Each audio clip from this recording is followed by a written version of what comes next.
Hey guys, Chris here. Welcome back to our video. You might notice compared to other videos, there's not a black window, I guess, behind my screens. And that's because I moved my setup around a little bit. And anyways, it doesn't matter. Today, end of November, but early December time of last year, I bought a computer for $25. And at that time, it was the cheapest working computer that I could find on eBay. So, what are the specs?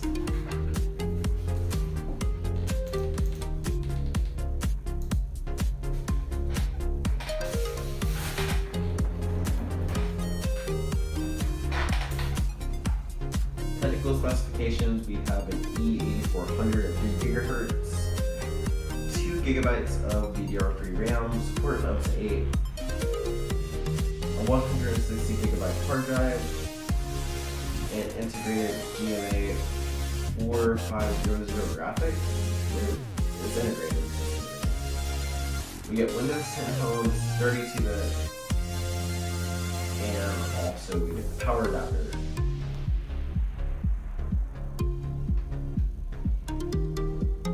Anyway, so yeah, it is a small form factor build, and it's actually pretty compact.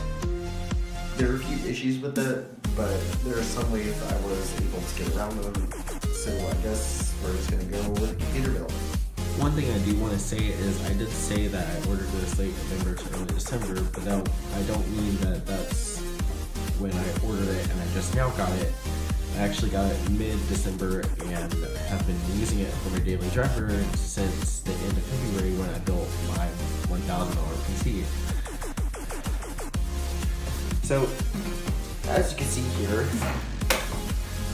it says obviously there's a Core Studio. It says there's Windows 7, which wasn't what was on the thing, but hey, no, I don't care. Looking on the back, if you take a close look, you can see that the power cord adapter thing was ripped. Probably shipping, I assume, but it doesn't matter. It doesn't actually affect us being able to turn on the computer. Next up, you can also see right detailed description of what the computer is in the middle of it. As for ports, we have one Ethernet, 6 USB 2.0 ports, nothing else. We have an external SATA port, a display port, serial port, a VGA adapter, and 3 audio ports. One side of the computer actually gives you a Windows 10 Home key, and I already used that to activate my personal rig because, well, it had one. I didn't feel like paying like $12 to go on that CD key. Okay, so opening up the computer.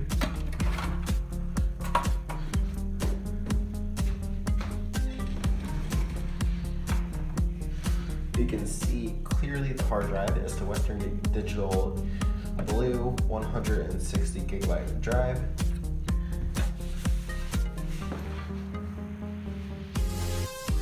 To remove it, just like basically move the lever. You can pick it up, drag it out.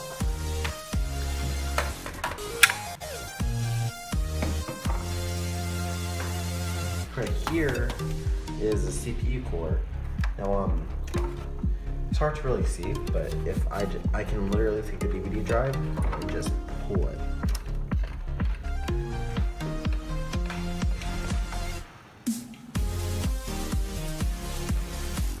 So now we have this as our CPU core with the processor below it. I don't feel like taking off. The power supply back here. It is, I believe, a 280 watt power supply hard drive.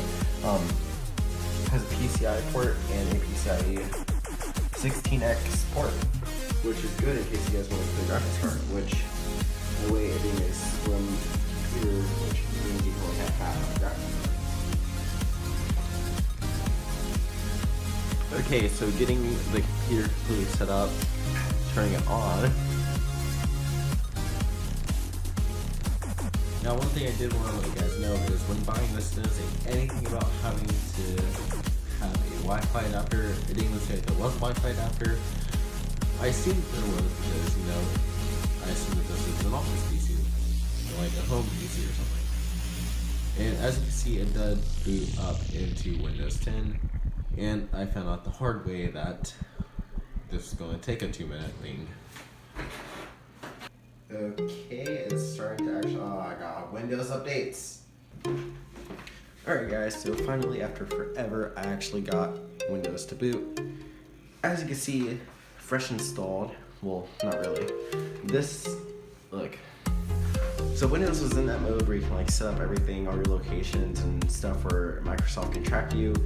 So I didn't feel like doing a fresh install, but when I got to the desktop, I saw that Activate Windows was a thing, which means that they were too lazy to get the activation code and put it in the computer when they were first installing Windows 10. The activation code was literally on the side of the computer.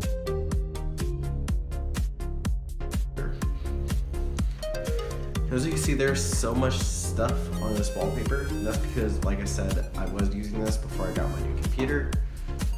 So yeah. Opening up, that took about 5 seconds to load. I've used 80 gigs on here. The hard drive is halfway full. Technically I only get 147 gigs, but who cares, It doesn't matter. Going into the system and see the actual specs, there are 3 gigabytes of RAM, 2.86 gigabytes reusable. It is a Core Studio E8400 at 3 gigahertz. It's 32-bit Windows 10, so basically everything except for the extra gig of RAM that is set on the website. And it was running Windows 10 Home. It was installed on October 16, 2018. And I didn't actually get the computer till mid-December. Something interesting is that it says it's running on Intel chipset drivers, which means that the graphics drivers are not a thing. On the internet, if you look at the bottom right corner, you can see that there is no actual internet. On that note, this was the time where I was saving up buying my computer parts to add up to my main system. So I already bought a Wi-Fi adapter. So for the meantime, I put that in here. I just realized I was plugged into my main computer, which means everything I was doing is now. It worked, connects to internet. Really quick, I did want to actually look up the drivers and see if I could download ones. And see if I could download the graphics drivers for a processor. So it's the E8400. Nah. So if you could change the operating system to Windows 10, there's no graphics drivers. All there is processor identification utility and Intel processor diagnostic tool. Basically, long story short, the only way I can get it to work is if I put it on Windows XP, and yeah, this is Windows 10, and I don't have a Windows XP disk, and I don't like Windows XP. Any games I try to load, because of the graphics, any game I tried to load would not load except for Minecraft and the Windows 10 edition of Minecraft, which can run on pretty much anything.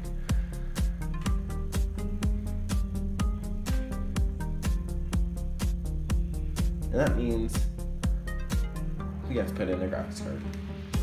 Okay, so back to the computer, in order for it to actually detect and run the games, I need to install a graphics card. So I have this. This is a Radeon 6000 series. I'm not exactly sure which card it is. Go ahead and install that.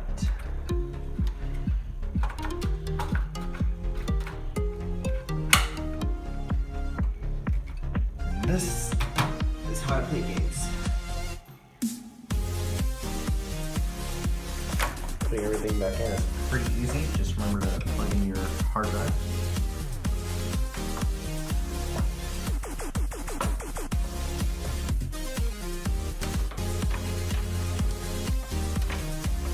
Now, things to take note of if you want to upgrade the processor, it is an LGA 775P socket.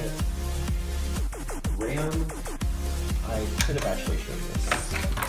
Remember, you can see under all these cables and stuff, these 2 gigabytes, they're pretty small. I'll just pull one out to show. These like blue transmitters. This one's a 2 gigabyte one, and the other is a 1 gigabyte.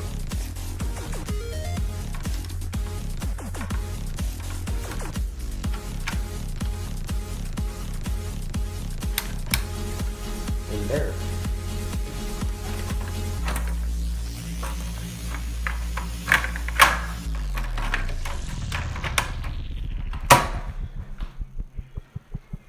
Very compact thing. You actually do have to remove the hard drive if you want to be able to push down on the graphics card. You do also have to be careful because the bracket I don't have for the card and the PCIe thingy that holds it together isn't all the way in place. Like, you can't tighten it. Alright guys, so I was going to not put benchmarks in, but I think you guys might just want to see them, so I'm gonna do it anyways. Sorry if my voice sounds dead. I've been looking for this footage for like 3 days now. I'm sorry.